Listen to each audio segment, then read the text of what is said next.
क्या आप परमेश्वर के साथ चल रहे हैं या नहीं। सवाल इस बात का नहीं है कि आप यहूदी हैं, सवाल इस बात का नहीं है कि क्या आप गैर मसीह हैं, सवाल इस बात का है कि क्या आप परमेश्वर के साथ चल रहे हैं या नहीं।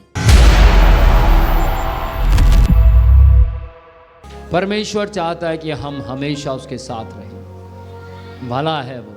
अब मैं आपको 3 व्यक्तियों के बारे में बताना चाहता हूं। बाइबल के 3 उदाहरण हैं, वो एग्जाम्पल हैं वो। सबसे पहला व्यक्ति मूसा, जिसके जीवन में हमेशा दुख रहे, बचपन से ही दुख, मुसीबतें, कलेश, परेशानियां, दिक्कतें चलती रही। जब वो पैदा हुआ तो फिरौन ने ऑर्डर पास किया सारे हिब्रियों को मरवा दिया जाए, जो परमेश्वर की उपासना करते हैं उन सबको मरवा दिया जाए, ऑर्डर पास किया गया। लेकिन क्या हुआ, अगली विपत्ति क्या आई। पहली विपत्ति थी कि ऑर्डर दिया गया मरवा दिया जाए, और विपत्ति आ गई क्या कि मूसा को, अकेले मूसा को नील नदी में टोकरी में बंद कर छोड़ दिया गया। सोचिए, एक बच्चा जब पैदा होता है माँ की गोद में रहता है, दूध पीता है, उसको माँ का प्यार लेता है, लेकिन उसको माँ का प्यार नसीब नहीं हुआ। माँ ने खुद अपने हाथों से उसको नील नदी में छोड़ दिया। अब बच्चे का क्या होगा कुछ नहीं पता। दुख पर दुख आ रहे थे, समस्या पर समस्या आ रही थी। अब आगे गया रानी के हाथ में, लेकिन बाद में पता लगा क्या कि उसको वहां से भी निकलना पड़ा। समस्या पर समस्या थी, लेकिन मैं आपको बोलना चाहता हूं, परमेश्वर ने वो समस्याएं आने दी। परमेश्वर ने ही वो समस्या को आने दिया। जब फिरौन ऐलान करे कि सारे हिब्रियों को मार दिया जाए, वो परमेश्वर के ही योजना का एक हिस्सा थी। और वही मूसा जिसने बचपन में दुख देखा, कौन जानता था कि वो एक बड़ा नेता बन जाएगा। एक समय ऐसा आया कि परमेश्वर ने अपनी योजना को उसके जीवन में जब पूरा किया तो वो 6 लाख लोगों का नेता बना।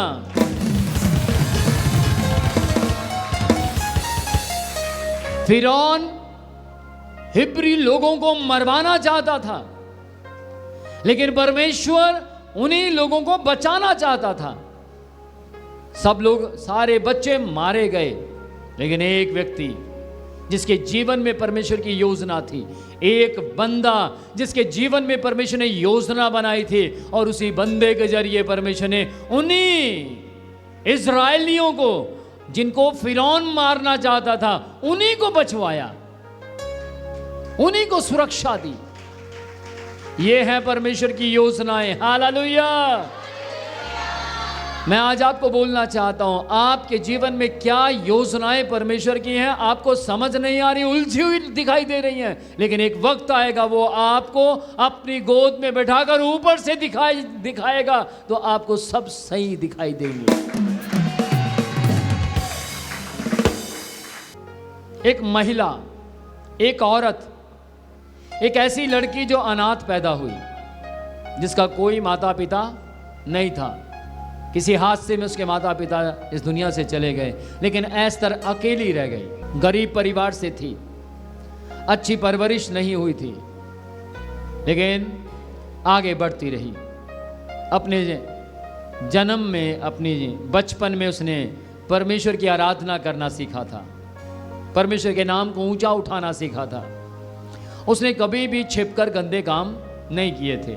उसने कभी भी छिपकर अपने समाज के लोगों को दुख नहीं दिया था, लेकिन उसने वो काम किए जो परमेश्वर को पसंद आए। क्यों? क्योंकि परमेश्वर की योजना थी उसके जीवन में।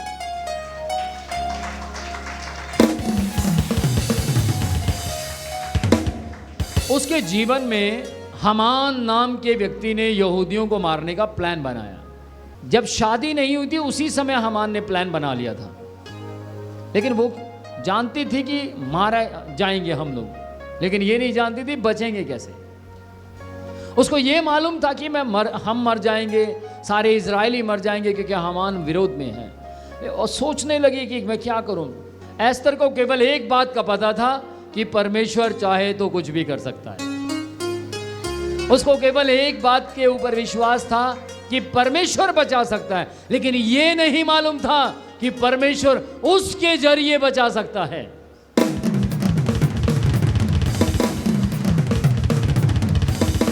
किस किस को समझ आ रही है?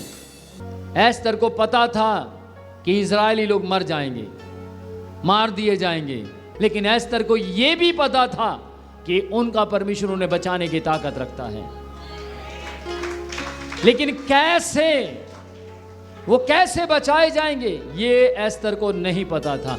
कैसे सुरक्षा होगी ये एस्थर को नहीं पता था। बाइबल कहती है एक राजा वहां पर था जिसको एस्थर पसंद आई और एस्थर का विवाह उस राजा के साथ हो गया और वो रानी बन गई। एस्थर की एक्टिविटी को परमेश्वर जानता था, ये हम्बल है। परमेश्वर जानता था ये किसी का बुरा नहीं चाहती। परमेश्वर जानता था ये अच्छी औरत है। परमेश्वर जानता था कि ये भलाई करना जानती है, इसलिए परमेश्वर ने उसके प्रति योजनाएं बनाई थी।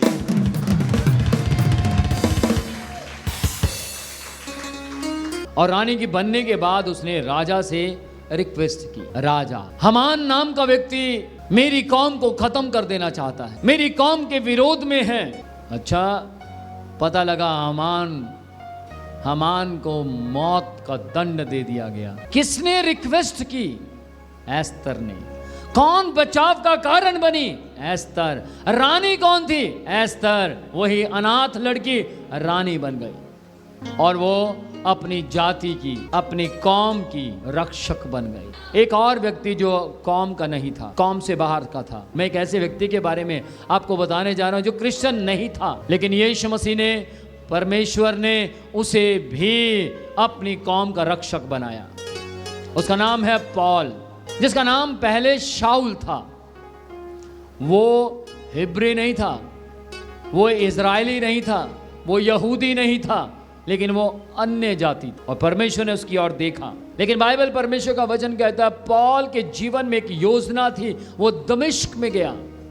वो व्यक्ति था जो मारता था, पीटता था, कलीसियाओं को तोड़ता था, यीशु मसीह को मानने वालों का विरोध करता था, उन्हें गंदा बोलता था, उनका कत्लेआम करवा देता था, लोगों को सर्वनाश की ओर लेकर जाता था, उन्हें जेल में डलवाता था जो यीशु की पूजा करते हैं। पौल ने बेहद विरोध किया। दमिश्क के रास्ते पर वो जा रहा था, एक और चर्च को नाश करने के लिए जा रहा था, और उधर से यीशु मसीह ने भी योजना बनाई, मैं दमिश्क में आज इससे मीटिंग करूंगा, इससे बात करूंगा। और यीशु मसीह दमिश्क में पहुंचते हैं। दमिश्क में पहुंचकर बोला शाऊल। वो एकदम से घोड़े से नीचे गिर गया। कौन है? मैं वो जिसे तू मारता है, मैं वो जिसे तू सताता है। कौन? मैंने पहचाना नहीं, मैं यीशु हूं। समझ गया वो तुरंत, जैसे ही उसने बोला मैं यीशु हूं, वो समझ गया ये उन्हीं कलीसियाओं का गुरु है।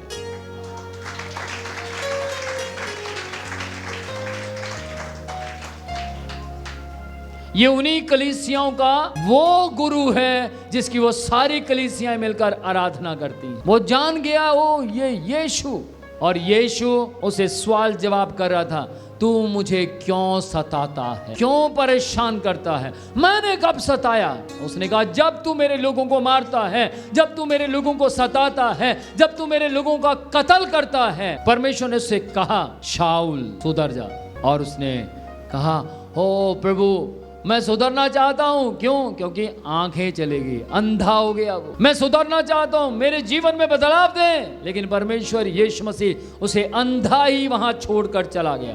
परमेश्वर की योजना थी शाऊल के प्रति कि यही शाऊल मसीह लोगों का सुसमाचार प्रचारक बनेगा। यही शाऊल एक दिन जिन चर्चेस को इसने मारा है उनके लिए एग्जाम्पल बनेगा। Praise the Lord. पौलुस, मूसा और एस्थर का जीवन तीनों का अलग अलग है, पर एक सच्चाई है। एक सच्चाई है जो परमेश्वर उनके जीवन में पूरी की। वो क्या थी? अपनी योजना को उनके जीवन में पूरा करके दिखाया। सवाल इस बात का नहीं है कि आप यहूदी हैं, सवाल इस बात का नहीं है कि क्या आप गैर मसीह हैं, सवाल इस बात का है कि क्या आप परमेश्वर के साथ चल रहे हैं या नहीं। यदि आप परमेश्वर के साथ चल रहे हैं तो परमेश्वर आपकी स्थिति को अपनी स्थिति में बदल देगा। आपकी परिस्थिति को अपनी परिस्थिति में लाकर खड़ा कर देगा। आपके हालातों में अपने हालातों को मिक्स कर देगा।